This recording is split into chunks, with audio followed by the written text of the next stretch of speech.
Anybody can make noise in the NFC South. You just need a good quarterback, a tight end that's viable, and a halfway decent line, and you can win in the NFC South. It's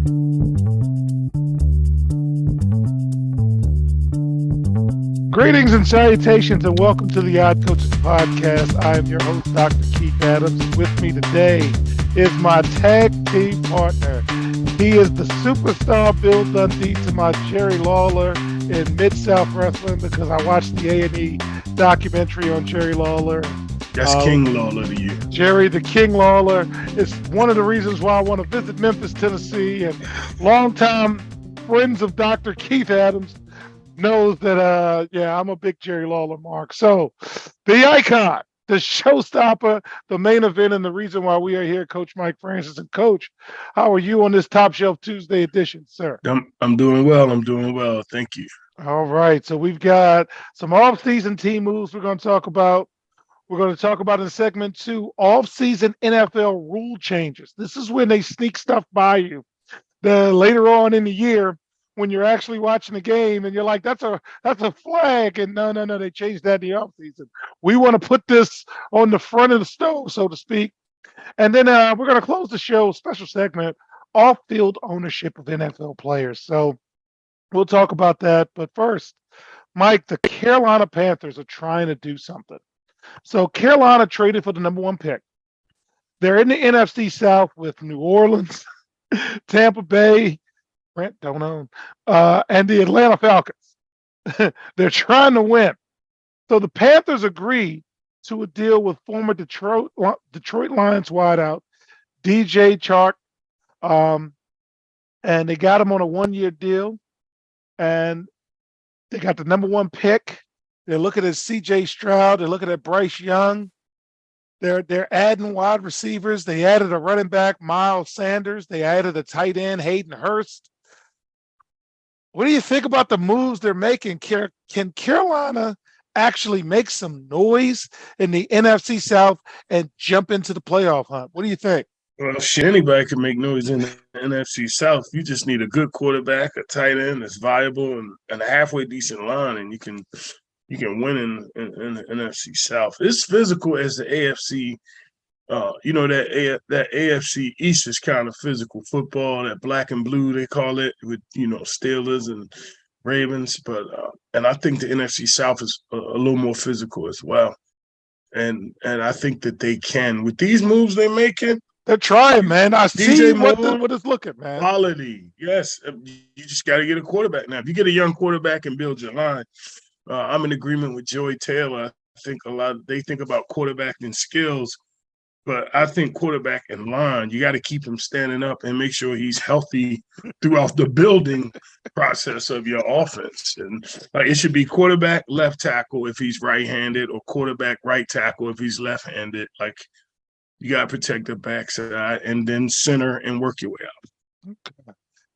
Philadelphia Eagles, they lost in the Super Bowl. They're in the NFC East with your Dallas Cowboys, Washington Commanders, and New York Giants. And, Mike, they have a window. And those windows close very quickly, especially in the NFL. So the Eagles are giving all-pro right tackle Lance Johnson, as you just mentioned, a 1-year, $33.4 million contract extension, which includes a $30 million guarantee. All right. So again, you got to keep Jalen Hurts upright. Yeah, you have to. Okay. The Eagles also signed safety Terrell Edmonds to a 1-year contract. Edmonds was a first-round draft pick by the Steelers in 2018. He started 75 games over 5 seasons for Pittsburgh with 5 interceptions. Again, they're making moves, and the rest of the NFC East may be a little slow. What are you thinking about this move, securing the line and securing the safety on that defense that was pretty darn good this year? Yeah, but that was the weakest point of the defense. So you see they're trying to strengthen it. And Dallas is making moves too. They signed a receiver. We signed a linebacker. Well, we re-signed that linebacker, but yeah, and we signed a cornerback on the other side. So Dallas is making moves too. I think that in order to compete in that division, is you see other organizations are trying to build. And there's some pretty good quarterbacks in the NFC East, to be honest. So you got to be able to have that coverage. You got to play coverage because if you got a guy on one side, all we have is Diggs. That means the other guy going to get a lot of targets. All right. So you're not going to like this part of the segment, but it has to happen, sir. The San Francisco 49ers. The San Francisco 49ers had an opportunity last year, and it just didn't work out. They ran out of quarterbacks. The NFC West, Seattle making some moves, the Rams and Arizona. There's a window. And games are won and lost often at the end. That window cracked. So the San Francisco 49ers acquired kicker Zane Gonzalez from the Carolina Panthers. Seems like they only trade with Carolina in exchange for a conditional swap of late round picks in the 2025 NFL draft. Now, Gonzalez missed the 2022 season because of a groin injury suffered in the team's preseason final. But before that, he was 20 of 22 on field goal attempts and 22 of 23 on extra points. That means that this might be it for Robbie Gould. He's 41, got a strong cap hit, $5.5 million for the kicker. And Gonzalez has 1 year remaining on his current deal, set to count for $1.4 million. So given his recent injury history, this is a little bit of a risk, but San Francisco has 11 picks in the draft, and they could bring in another kicker. Now, I know you don't like kickers, and fans, longtime fans of the show know how much you yelled at the TV screen when we were together when the Ravens kept trotting out that kicker. But, man, kickers win ball games, Mike. What do you think about San Francisco making sure they've got a kicker? Kicker didn't win one for the Ravens. They kept trotting his ass out there. They didn't win one for the Ravens. Who trades for a kicker? San Francisco. No, like that's got to be the first. I can't remember. I know a lot of kickers get cut. They get picked up. They move around from team to team or whatever. Who the hell trades for a kicker? Is that kicker going to make you better or getting a quarterback, building from I'm sorry. Well, I'll be sure I can't trade for a kicker. Well, they're swapping late round picks. It don't matter. That's a pick you can, it's a pick you can lose. Didn't the guy who just played was the last pick in the draft? Yes, he was. And that's valuable, man. It's valuable. Right. It's valuable. You don't throw away no. Get him off the street. Trade for a kicker. All right. I hope they never win a playoff game again. Trade for no damn going to be kicker. Very mad at you. I don't care. You don't trade for no kicker. Who trades for a kicker? San Francisco 49ers. Yeah, all right. Man. So to close this segment, Bill Parcells turning over in his grave, man. He's not dead yet, man. Oh. What are you doing? My fault. My fault. Anyway, to close this segment, Lamar Jackson. We got to get you some help, buddy. So regardless of the contract situation, Mike, he had very few options, whether he had an agent or not, because the team owned his rights. And, that's BS. So that's, he had very few options because of the Kirk Cousins situation. They kind of told you how that could have gone. Okay. Mm-hmm. So last week, the NFL sent out a memo to all clubs notifying them that a person not certified by the NFLPA might be attempting to persuade team personnel to enter contract negotiations with Jackson. And Jackson said that was not true. It's not true. So before we break down the contract once again, any thoughts on the NFL sending out a note to all 31 teams saying, hey, man, follow our rules and procedures? That's bull. That's bull, man. That is bull. They just trying to stifle this young man, to be honest with you. They trying to stifle this young man. And it's sad. And if the NFL did that, shame on them. I don't know if it's hard to prove that they did, but I think that this Lamar is the one that they're going to steadfast on because of what happened with Deshaun Watson and how that messed up to them the market. So I can see owners doing that. and they talk about following their rules. How you gonna find me $47,000? Yes. So Jackson denied this, and he tweeted, "Stop tweeting, by the way. Stop lying. That man never tried to negotiate for me." The memo reminded teams that an offer sheet may be negotiated only with the player if he's acting on his own behalf or with a certified agent, and the NFL can fine teams $47,000 if a club negotiates a contract with an agent or representative not verified by the NFLPA. Right. So fans, to catch you up to date, the current offer. On March 7th, the Ravens placed the non-exclusive franchise tag on Jackson after sides were unable to reach a deal after, wait for it, Mike, 25 months of negotiation. Right. That's disrespectful. That's disrespectful. 25 months of negotiation. That is disrespectful. Under the non-exclusive tag, Jackson can negotiate with other teams. If he signs an offer sheet, Baltimore will have 5 days to match, or it will receive 2 first-round draft picks as compensation. If there is no offer sheet, Jackson will earn $32.4 million this coming season under the tag. Mike, once again, we're going to ask you to advise this young scholar on what he should do right now. It's sit. Just sit, man. Sit. I'll sit. The hell with him. I sit. You're not going to that's disrespectful. I don't care what anybody believes. That is disrespectful. There's no need to treat him like that at all. Like you said, it's been how many months? 25 months. And he hasn't. And you can't do a deal with 25 months. And he has not shown you at this point in time how valuable he is. Like how much.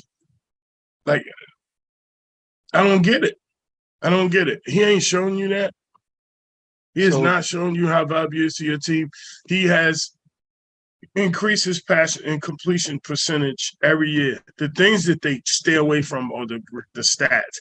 All they keep saying is he got hurt in the pocket, out the pocket. No, he increased his stats. He was an MVP candidate twice. And he won that sucker. And he won it. So whatever you say, you can't. The facts are the facts. It's just what it is. Like, you see guys who haven't done that. Only thing he hasn't done is got to a Super Bowl yet. So I say Joe Burrow, yes. Okay. But then you look at those other guys who also ain't got to a Super Bowl. Yeah, Josh Allen hadn't got one. Buffalo been to Super Bowl? No. Okay. All right. Just checking. I was wondering if you saw something I did. No. So, like you, I would say sit out to the to that week before the season start, because you can't be fined. They can't do anything to you. Fine me. But I would play, and my shoulder would hurt. I would have some issues with my back. I've got a hamstring problem because again, the money's guaranteed. Yeah. So once I'm in, I got my $32 million, and I'm just. Excuse me, fans. I apologize. I'm not feeling at my best, and I'm going to piss everybody off in the organization. But my checks are going to clear. Yes. So now it's going to be: do you keep me, or do you trade me, or do you release me? Because again, that 30-something million is mine. Once I get my money, TP. Now I am going to be a nice nuisance. Oh, I would play today, but my neck hurts. Ooh, my back is a little twinge today. Good luck, guys. We got you. And let my teammates be mad at me. I'm sorry. This is a business. I'm catching that joint. Say first pass. Ooh, finger. Ow. Tap the helmet. All right. Tap my helmet. Walk over.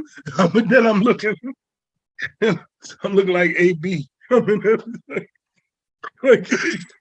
Everything coming out. I'm having Antonio Brown real quick. All right, fans. So when we get back, we're going to tap my partner's football knowledge on some of these new rules, and I'm sure he's going to say, "Why are you making this a rule?" Or he might like some of them. We'll be right back on the iCoaches podcast. Why should student athletes use the CKA Save Project academic and athletic consulting services? Over the past 15 to 20 years, colleges, universities, professional sports teams, business organizations, and others have increased their use of consulting services to improve their decision-making processes and results. Over the same time, the athletic and academic landscape has changed for high school and college student athletes as the NCAA has raised initial academic eligibility requirements for student athletes while decreasing the number of transfer restrictions. Former college student athletes have noted that they were academic and athletically unprepared for the rigors of college. Let the CKA SAVE Project's close to 30 years of academic and athletic experience help guide student athletes to increase success as we work to help student athletes achieve the goal of obtaining a college degree. For more information, contact Dr. Keith Adams by email at cka@ckasaveproject.org. Welcome back to the Hot Coaches Podcast. In segment 2, we're going to talk some NFL rule changes. So let's go and let you know that, one, the Odd Coaches Podcast gets NFL communications every week. It's a fascinating read, folks, when you read NFL communications. And a lot of times it drives a lot of our stories. So over the next few weeks, we're going to have several segments driven strictly by the NFL communication stories. So this is when fans are distracted by free agency and the draft, and they're not paying attention to the rule changes. So, Mike, I want you to tell us what you think the impact of these potential moves could be, because the NFL owners are getting together in Arizona soon for their annual league meetings. And when that happens, they'll be voting on several rule changes. So here are some of the team proposals. The Los Angeles Chargers issued a proposal where wildcard teams would be seated higher than division champions in the playoffs if the wildcard team had 4 or more wins than a division champion that finished the regular season with a losing record.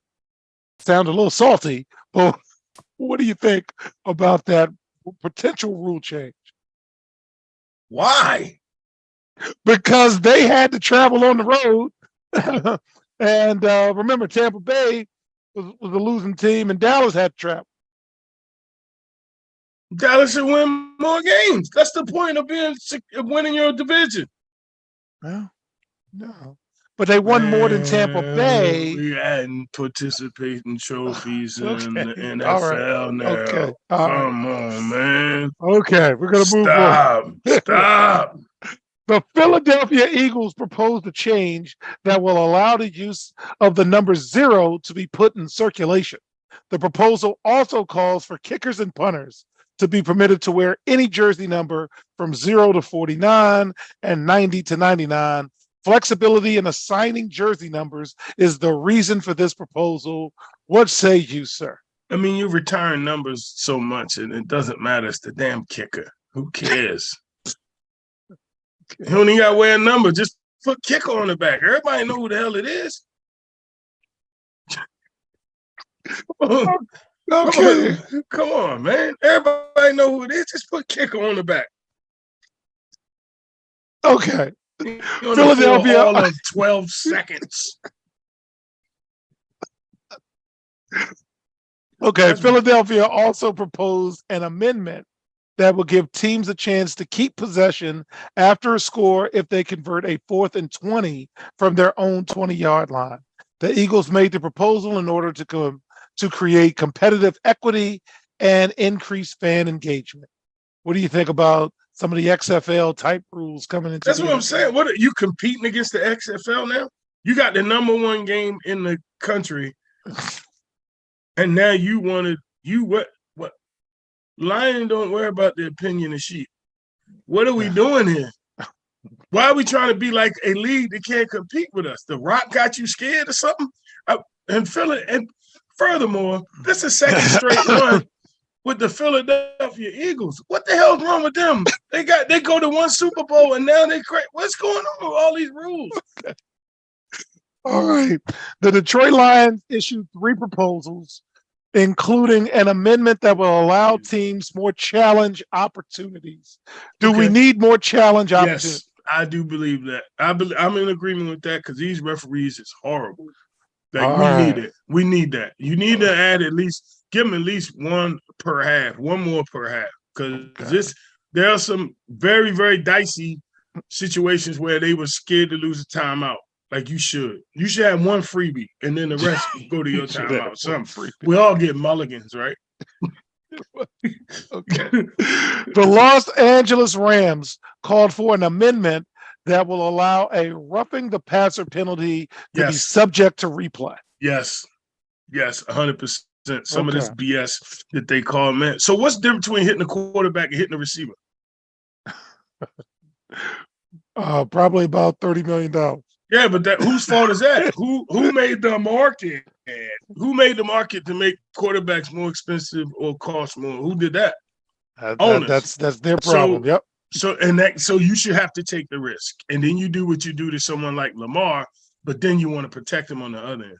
So you don't want him to get money, but you want him to protect him while he's there. Like you can't have it both ways.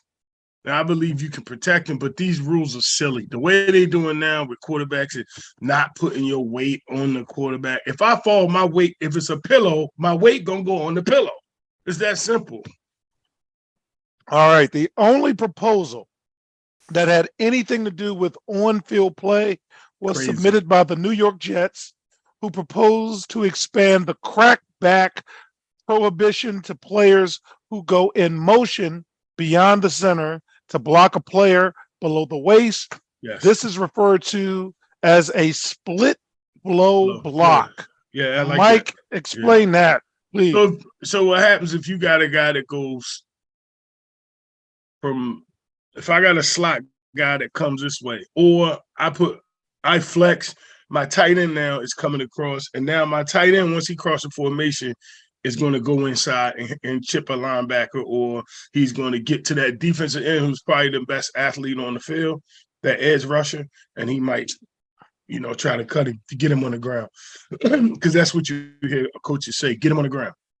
No matter how you do it, just get him on the ground. That way he can't get his hands up, he can't make the play, get him on the ground. So, and 9 times out of 10, get him on the ground means cut his legs. Ooh, and they don't want that. Yeah, and they don't. No. Yeah. All right. So some quick hitters on this one. Okay. Additional proposals, and this is from the competition committee, Mike. So you can't yell at the teams. This is the committee, and as you grow in administration, how those committee meetings go. Anyway, I hate them every Friday.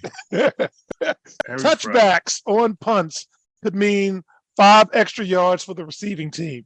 I like that. Under a proposal, the receiving team would get the ball at the 25 if there's a touchback on a punt. Under the current rule, the receiving team gets the ball on the 20. If this rule is approved, it would bring it in line with the current kickoff rule, where you get the ball on 25 as touchback. Are you good with that? I'm great with it. If you don't, ask the Rams if they could have used 5 more yards. Ask Buffalo if they could have used 5 more yards. Yes. Okay. I like it. All right. Touchback proposal part 2. Under this proposal, if a kickoff returner calls for a fair catch anywhere behind the 25-yard line, the receiving team will get the ball at the 25-yard line. This essentially means that any kickoff caught between the goal line and the 24-yard line can be moved up to the 25-yard line as long as the returner calls for a fair catch.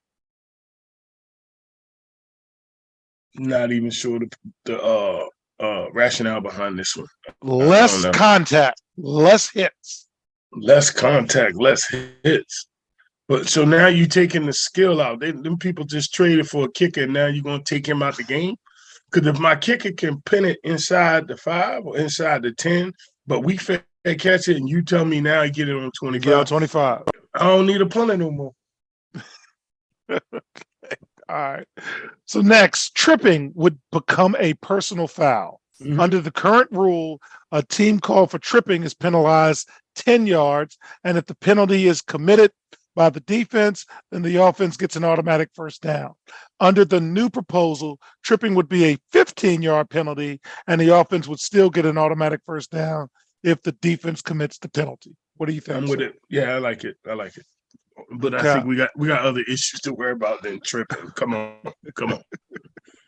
Okay. Competition committee. It could soon be illegal to launch from 1 or both feet. Under the current rule, it's considered an illegal launch if a player leaves both feet to spring forward and upward into an opponent. Under this proposal, it will become illegal to launch off one or both feet, which could make things more difficult for defenders. Competition committee is an oxymoron. Next. Okay. That's why you tackle. You gotta put flags on them. All right. So changes to the handing the ball forward penalty. This is not a penalty that you see called often, but it could begin undergoing two slight changes. Under the proposal, it would be illegal to hand the ball forward to an ineligible receiver beyond the line of scrimmage. Something like this could happen if a quarterback is being sacked and as he tries to hand the ball off to an offensive lineman before going down. Also, the proposal states that you can't hand the ball forward after a change of possession, which means the defense could theoretically be flagged for this if the proposal passes. And for those wondering, a forward handoff is when a player receives a handoff when they're clearly in front of the player making the handoff. Are we getting too much in the weeds, or is that something we should look at? 45 years I've been playing and watching football. I ain't never seen either one of them things happen. How bored are they? Ain't no quarterback handing the ball to. Okay. Last one, sir. Possible change to illegal kicking penalty. If you illegally kick the ball, the current penalty is for 10 yards. Under the proposal, the penalty would be for only 5 yards, but it will result in a loss of down. The penalty isn't called often, but we did see it called in December when Giants punter Jamie Gillian got flagged for punting the ball off of a bounce. Any thoughts, sir? It used to be called a drop kick. So this is, again, why are we doing this? Man, they bored. They need to concentrate more time, reevaluate this quarterback rule, this launching rule. But we talking about handing the ball off forward to NL. Like, where does that happen at? Like, what film are these guys watching? How far you gotta go back to give me an example? And when's the last I'm trying to last time a quarterback handed the ball to a lineman as he was falling down? He reached out and handed the ball to a lineman. I'm sure it's happened, but fans, any change to the league's rule books would have to be approved by 75% of the owners during the annual league meetings. The NFL Competition Committee is also eligible to submit their own proposals that the owners would vote on before the start of the 2023 season. So, Mike, I got to thank you for your insight and knowledge, because most of this flies over my head and you have to explain it to me anyway. I feel like you pull my tooth. And luckily I give my partner notes before the show, because he's looked at this sideways in between segments of what is this and why are we doing it? And what did you call them? Bored? Bored. They are bored as hell. They are bored. All right. Well, when we get back in our final segment, we're going to talk about some NFL folks who are not bored as they're expanding their portfolios. We'll be right back on the Yacht Coaches Podcast. TB12. The CKA SAVE Project is an industry leader in advocating for student-athlete academic and athletic needs. Through academic and athletic enrichment, the CKA SAVE Project is on the forefront of the issues facing 21st century student-athletes.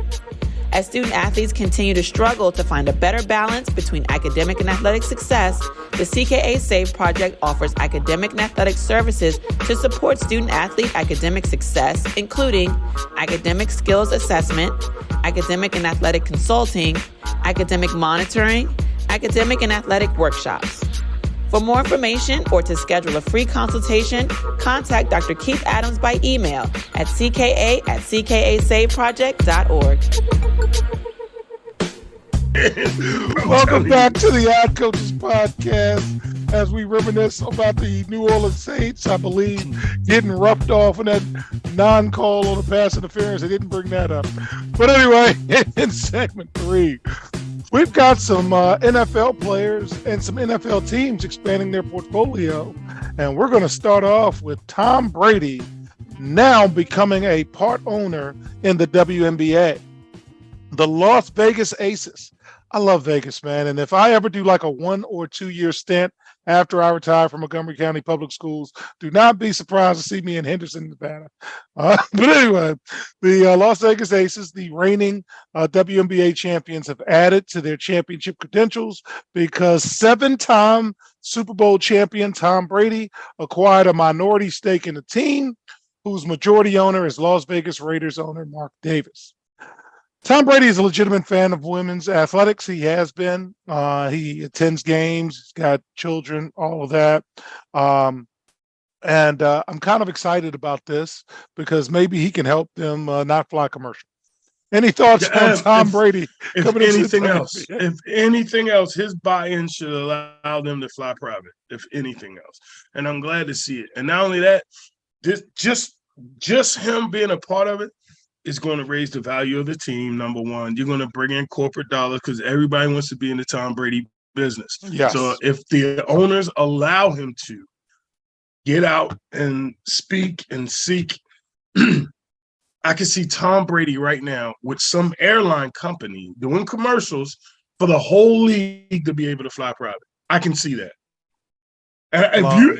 If you're American Airlines, you don't want Tom Brady. I said it here first. I should get a piece of the deal. If I'm American Airlines, listen, American Airlines. And Captain America. Bro, the commercials write themselves. Okay. And I need a cut. Tom Brady, I need a cut. This is digital. It's been time stamped. I need a cut. In WNBA, I need a cut. And I need to be in y'all office, front office. Yes. All right. So the Denver Broncos, they are getting into auto racing, Formula One. The Broncos ownership group just recently added Formula One driver Lewis Hamilton into their portfolio. Again, I do not follow Formula One. I'm one of the few people because it's very popular. And Lewis Hamilton is racing royalty, they tell me. He's a big deal.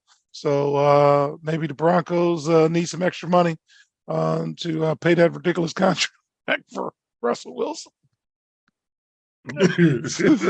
All right. Hey, one quarterback away. Marshawn Lynch.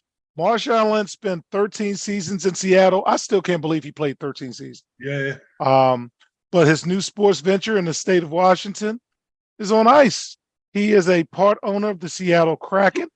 The former NFL running back will be a part of NHL's Hockey for Everyone campaign. And man, I just like when you extend beyond your comfort zone. Always been a big fan of Marshawn Lynch, and I think this is a good move for him. Any thoughts on that, Mike? On Marshawn Lynch? Hey, he's with the Seattle Kraken in the NHL. Good idea. I know it's a good idea for him. Like, I think that, diversify your portfolio. And then, like Tom Brady, you stepping out into another realm. You can be successful. Yep. Yeah. Patrick Mahomes. This kid's smart. Okay. Kid's smart. His dad played baseball, as everyone knows. And now he is a part of the Kansas City Royals ownership group. You got the money. He signed a contract worth $500 million. So congratulations to Patrick Mahomes. Mike, you're a bigger baseball person than I am. Baseball didn't kind of, come to me. And I know you and your dad spent a lot of time in baseball, and my dad was out protecting presidents. So baseball didn't come to me. But I wish it did because my college roommate's a baseball guy.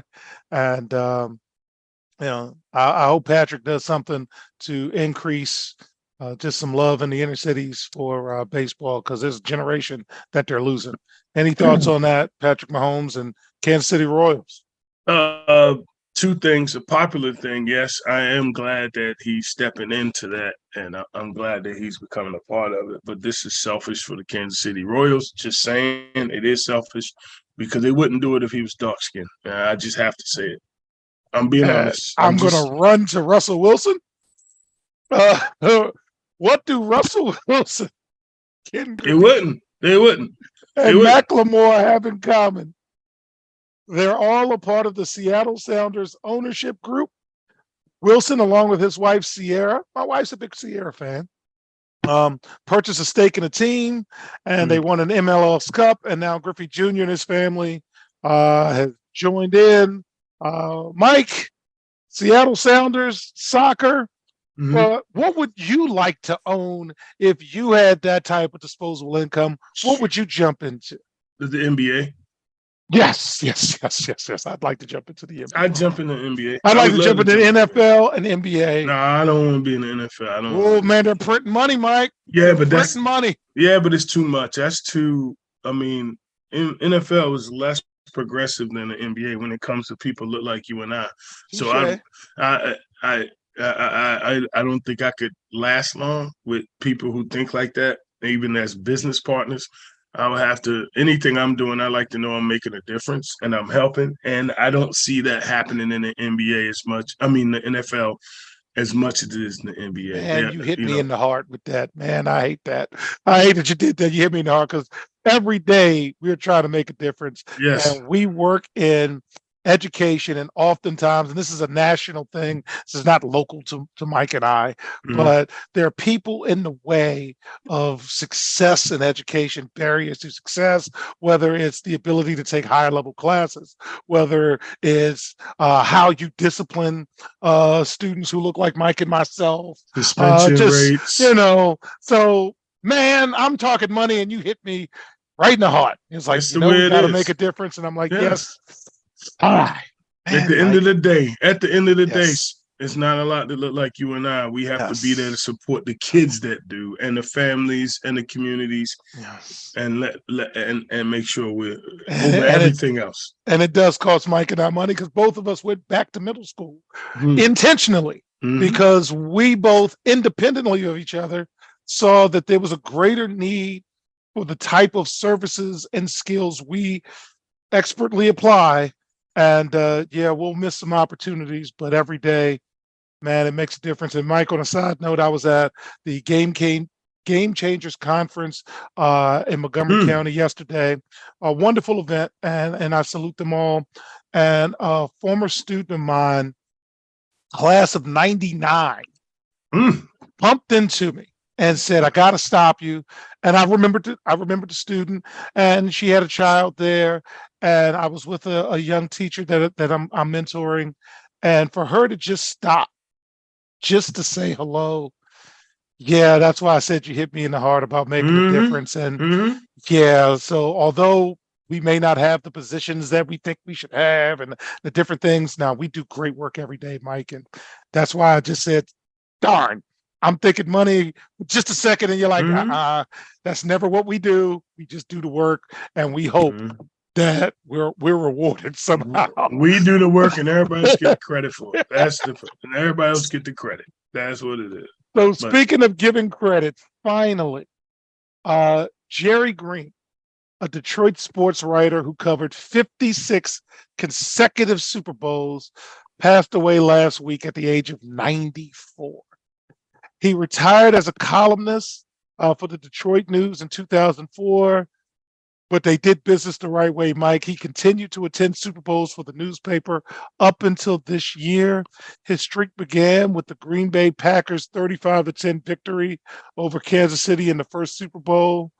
And before the Super Bowl era, he even covered the 1957 NFL championship game won by Detroit. And the Lions haven't played in any type of championship game since then. But that is a life well lived, and we salute you. So on behalf of my tag team partner, Coach Mike Francis, I'm Dr. Keith Adams saying thank you for listening and or watching the Odd Coaches podcast. And we will see you on the sidelines. Till next time, take care. The Odd Coaches podcast is sponsored by the CKA Save Project. The CKA Save Project is an industry leader in providing student-athlete academic and athletic support. From assessing student-athletes' academic and athletic skills, to measuring and monitoring student-athlete academic progress, to improving student-athlete time management and organizational skills, the CKA Save Project provides wraparound services for student-athletes from middle school through college. For more information, visit us on the web at www.ckasaveproject.org or schedule a free consultation with Dr. Keith Adams by emailing cka@ckasaveproject.org. We hope you enjoyed today's show. The Odd Coaches podcast drops new episodes every Tuesday through Friday on most weeks. Make sure you subscribe to the Odd Coaches podcast on Apple Music, iHeartRadio, Podbean, Spotify, and YouTube. Follow the Odd Coaches podcast on Twitter and Instagram at Odd Coaches. Follow Dr. Adams on Twitter and Instagram at CKA Save Project. In addition, follow Coach Mike Francis on Twitter and Instagram at Coach Franchise, spelled Coach Franchize. For more information about the CKA Save Project, please visit them on the web at www.ckasaveproject.org. See you next time on the Odd Coaches Podcast.